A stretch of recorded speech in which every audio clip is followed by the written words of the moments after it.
Hello, I'm Rob, Alpha Hotel 6 X-Ray, and today I'd like to talk with you a little bit about testing SWR meters like these using non-resonant devices, capabilities. So you see here in the background, I've got a super antenna, which is a adjustable vertical dipole. And so here in Antscope and with my rig expert, I've been able to make that resonant in the 20 meter band. And in order to test an SWR meter for say 2-to-1 or 3-to-1 or something other than 1-to-1, you need some way to present a 2-to-1 or 3-to-1 match to the SWR meter. And so in this configuration here, it probably took me 20-25 minutes to collect up all my things, drag it all out to the yard, turn on my laptop, launch the application, put the battery on the IC705, get my external battery going, all the accoutrement, run my piece of coax, lay down the radials, set up the antenna, and then get it to a resonant point, right? Because from here we would just move it up and down a little bit, so we want to start resonant, or at least that's what I'm doing. Anyway, this whole process takes kind of a long time, and then when you're all done testing your SWR meter, then you have to button everything back up and then take it with you. And so rather than kind of doing this process, which I'm going to demonstrate, I decided recently to make a 2-to-1 dummy load and a 3-to-1 dummy load. And so that way, on the bench in the house, without all this accoutrement, I can just connect my radio to my SWR meter to my non-resonant dummy load and then see whether or not the SWR meter reads accurate or not. This particular project was inspired by my build of the N6 ARA QRP portable SWR meter. So this particular meter is for 5 watts or less, so QRP. And then it's got a couple of small indicators here: forward power, 1-to-1, 2-to-1, 3-to-1, input, output, direction of the flow, right? And then on the back, I've got a tiny potentiometer I can adjust as part of the calibration procedure in order to get this thing calibrated for the match. So the thing is, every person that builds one of these is going to have slight differences in their toroid, windings, gap in the windings. Anyway, because the build is not consistent across all the builds, you just need a calibration capability, and that's what this is. And so again, when I originally built this device, I wanted to see if it would accurately measure 2-to-1 and 3-to-1, because when I'm out in the field operating, I'm relying on this device as a piece of test equipment to let me know what my situation is. Am I trying to transmit into a non-resonant antenna? Maybe something's wrong with my coax, or something's wrong with my antenna otherwise. In the case of an IC705, it's got some built-in capability, right? So it has an SWR meter, it's got a power out meter. The radio itself can tell you a lot of information. Something like the QRP Labs QDX, it has no indicators other than a single light to let you know if you're transmitting and that the thing is turned on. And so a little piece of gear like this you can pocket, take with something like a QDX, and then or even there's a couple of other QRP radios that don't have a lot of built-in measurements. Anyway, you can take something like this with you into the field and then have some reliable test equipment, but only if it's calibrated properly. I feel like maybe a lot of hams build these. They do the calibration procedure, which gets you only calibrated on the 1-to-1, go out into the field, and then if it's not calibrated, maybe it shows them a 3-to-1 when it's actually a 2-to-1, or maybe it's a 5-to-1 and it shows them a 2-to-1, or some other kind of arrangement. And then you run the risk of potentially blowing your finals or causing some other kind of damage. Anyway, this particular device is what kind of inspired this video and the making of these dummy loads. And so now I'm going to kind of go through the process of at least demonstrating what would be possible, or how you would calibrate this in a non-resonant fashion, right? So again, the instruction manual would have you use a 1-to-1 dummy load, adjust the potentiometer, look for a light indication on 1-to-1, so on and so forth, right? And then you want to do that per band, because you might tweak it a little bit one way or the other to kind of get good performance in all the bands. So this particular one was built for 15 through 40 meters. All right, so let's get started. So what I'm going to do in the video is I'm going to take screenshots of my AntScope display and then put those picture-in-picture up in the corner, or maybe a full screen. So even though you can't maybe see them in this video just because of the lighting, my plan is to take screenshots both in the radio display but then in the laptop display and then show those in the video.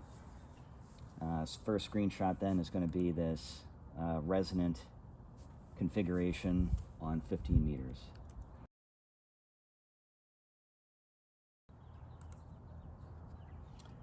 And so what you're seeing here is that, you know, if I zoom in to 15 meters, I'm going to be more or less one-to-one across the band. And so let me take a screenshot of that as well. Chances are I'm going to fast forward through parts of this so you're not having to sit and wait while I'm fooling around with stuff. So now that I have the screen resonant, I'm going to go ahead and simulate a 2-to-1 situation. So ultimately what we're trying to do is, you know, the resonance is shown in a curve, right? And so normally you want to operate at the bottom of that curve in this graph. And so on either side of that graph, it goes up to, you know, 10-to-1, which is what's at the top of the graph. And so what we're going to do is try and catch this thing at 2-to-1 on either side of this dip, right? And so I think what I'm going to do is just make the antenna a little bit shorter, and we'll get on the back side of this dip to 2-to-1.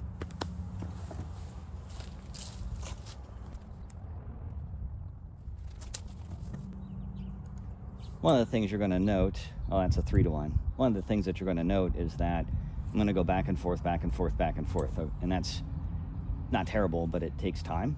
And so that's like another reason to have, you know, these dummy loads, non-resonant dummy loads. So I'm going to go ahead and screenshot this because this is a good, well, my mistake. So we want to be 2-to-1 at 21,300. So that's right about here. And so we're at 2.5. So a little bit shorter still.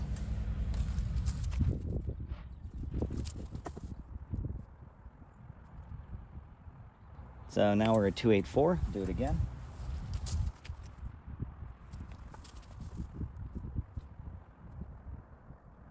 So that's 373, so too much, I guess.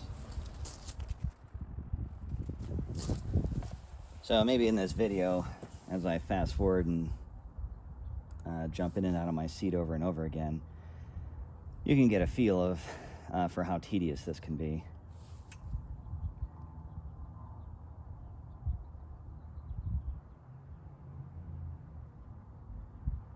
All right, so that's 21,300, and we're at 2.98. So I think that's close enough to 3-to-1. And so let's delete out all the other ones. Make sure that we save the one that we're into. Yeah. Okay. And I'll do a screenshot of that as well. And now what we want to do, so what we would do in this situation, right? So now I'm just going to do a little test transmission. So let me move the cable over.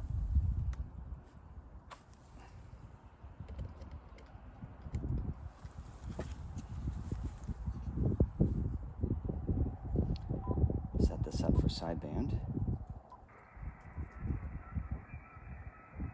Set my power to, I don't know, something low, right? Because I mean, I'm not trying to talk to somebody. And there's some chatter, but they probably won't hear me at 2.5 watts sideband. Alpha Hotel 6 X-ray testing. So I have a CW key here, so let me switch over to that real quick. Again, we're super low power, right? So I'm not trying to talk on top of this guy. I just want to get a screenshot of this meter.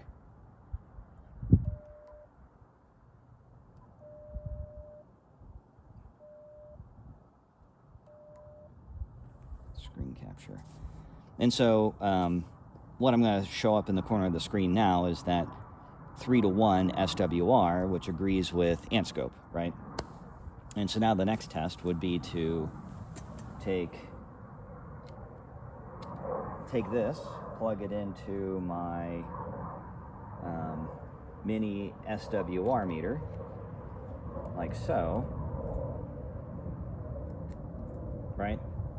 And so, make sure you can see that. Yeah, so now I've got my transmitter connected to my SWR meter connected to my load, right? And so we know that we've configured that for 3 to 1. And then what I would do is I would transmit again and then look for the LED indications, make sure that they agree with the actual SWR. If they don't, dial it up or down until I get a good match. And that is how I would calibrate it with a 3 to 1.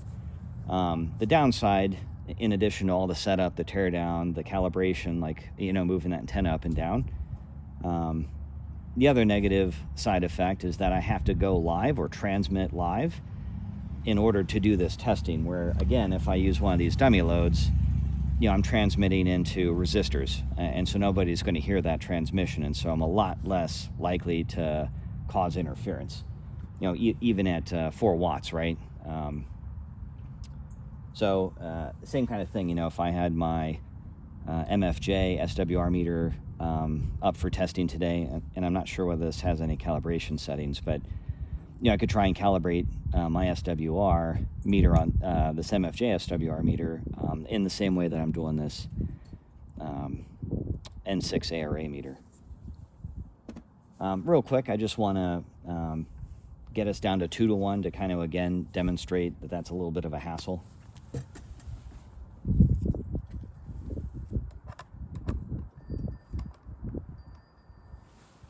So to get 2 to 1, I'm going to have to make this a little bit longer.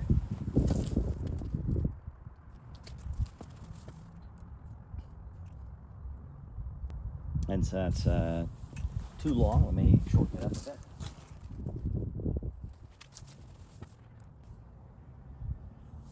So not for nothing, people may think, well, why don't we use a potentiometer to adjust, to get any SWR that we're after. And so one of the problems is that potentiometers don't do the power handling that you would get in a metallic film resistor.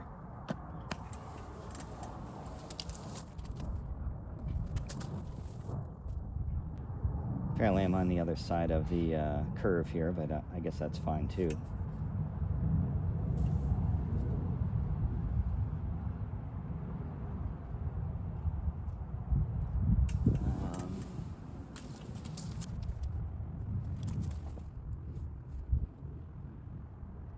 21,300, so that's giving me 2.05 SWR.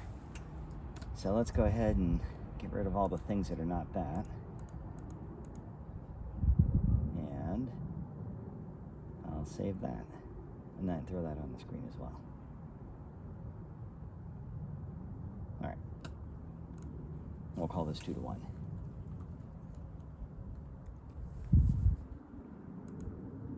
And so in a very similar way, I would go and transmit, which I guess I'll do here real quick,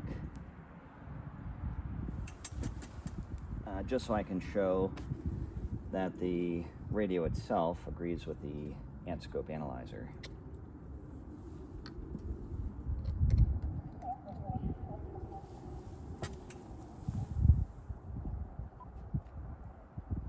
Oh, well, I guess we'll leave it in CW.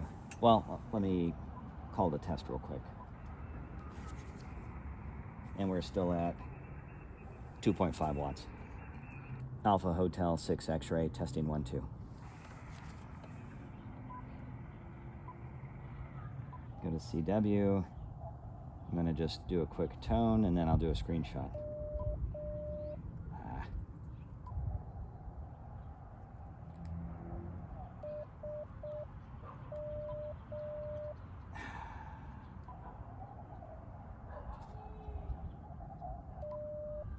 There it is, screen capture.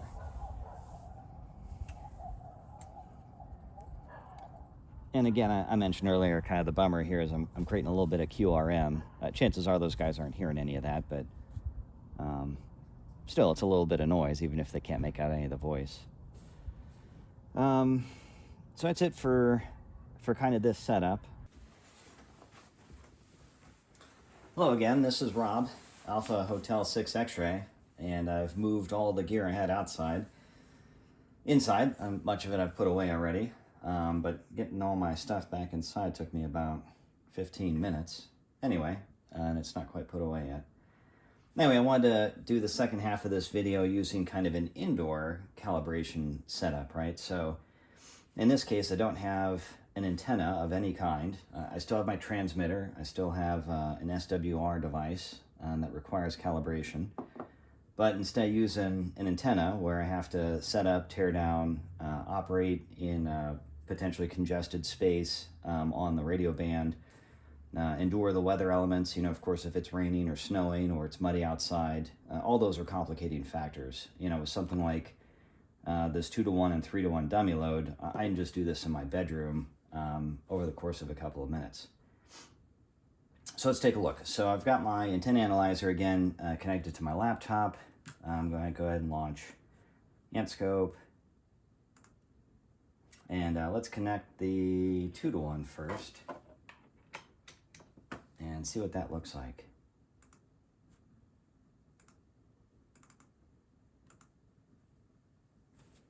So as you might imagine, it shows 2-to-1 across the entire spectrum.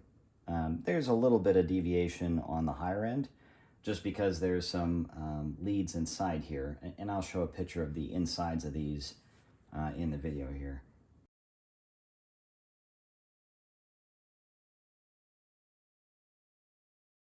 Anyway, for calibration's sake, if I was going to calibrate on 15 meters, let's take a look at, let's do a fresh scan. Anyway, if I was going to do a calibration with this unit on 15 meters, and so we'll say 21,300, which is in the voice portion, we would have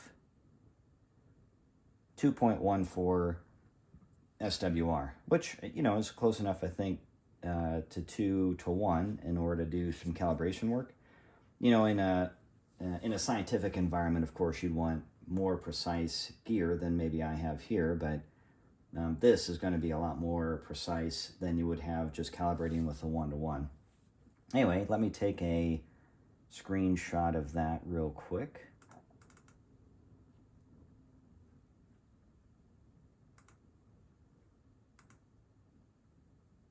And we'll call that 2-to-1 DL.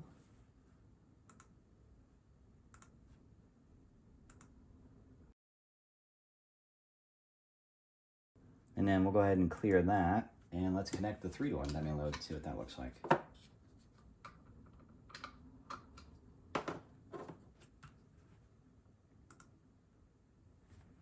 Again, as you might imagine, it's more or less 3-to-1 across the band. Again, at the higher end of the frequency spectrum there, you have a little more deviation, but again, I think that's because of the leads I used, or the wires I used inside the boxes. Anyway, let me take a quick screenshot of that. And we'll call that 3-to-1 DL.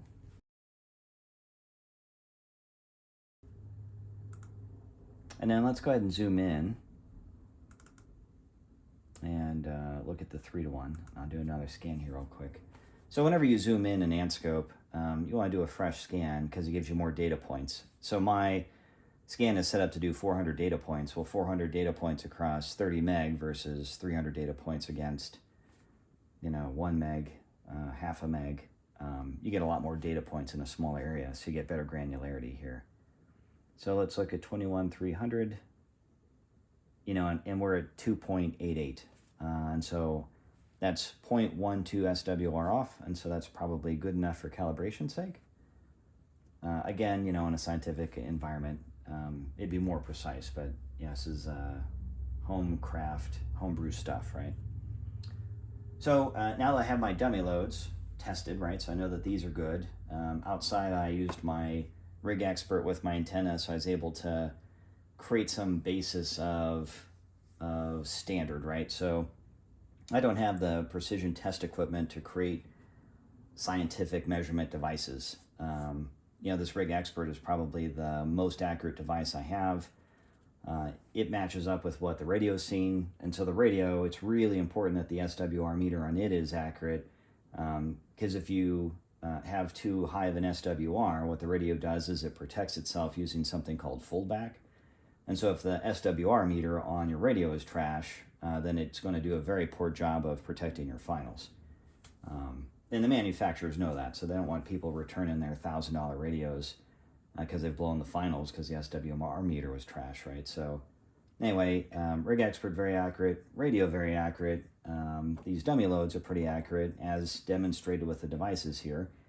And then we use these accurate devices that we have to try and make this accurate as well, this SWR meter. Just for confidence sake, let's go ahead and connect the dummy loads to the radio and see what the radio thinks. And again, we expect the radio to agree with the Rig Expert here. So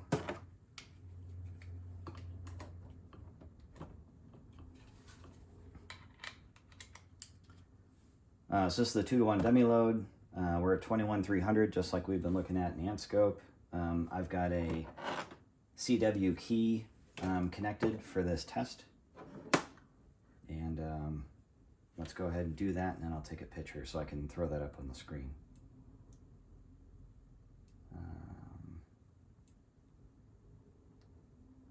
All right, screen capture. So in this case, the radio is showing slightly less than 2-to-1 SWR, and that more or less agrees with what the Rig Expert is saying. Let's go ahead and swap out the 2-to-1 for the 3-to-1 and see what that shows.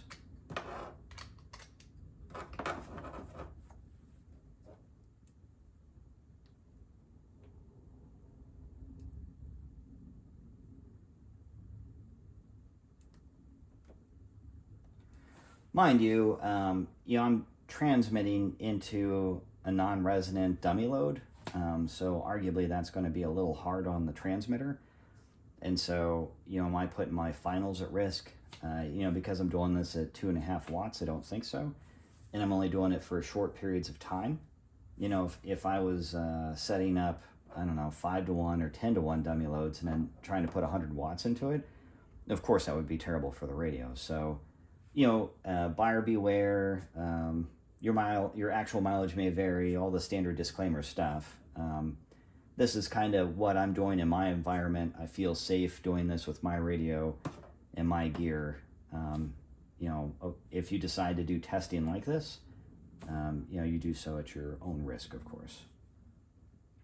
Anyway, so I took screenshots of the 2-to-1 and 3-to-1 on the radio, the 2-to-1 and 3-to-1 in AntScope, and so now what we would want to do is connect this SWR meter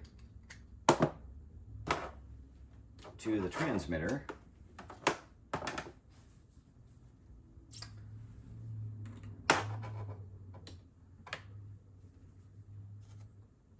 And again, you don't want to hook this thing up in reverse. It's got that little arrow on it for a reason. And then hook up, your load, right?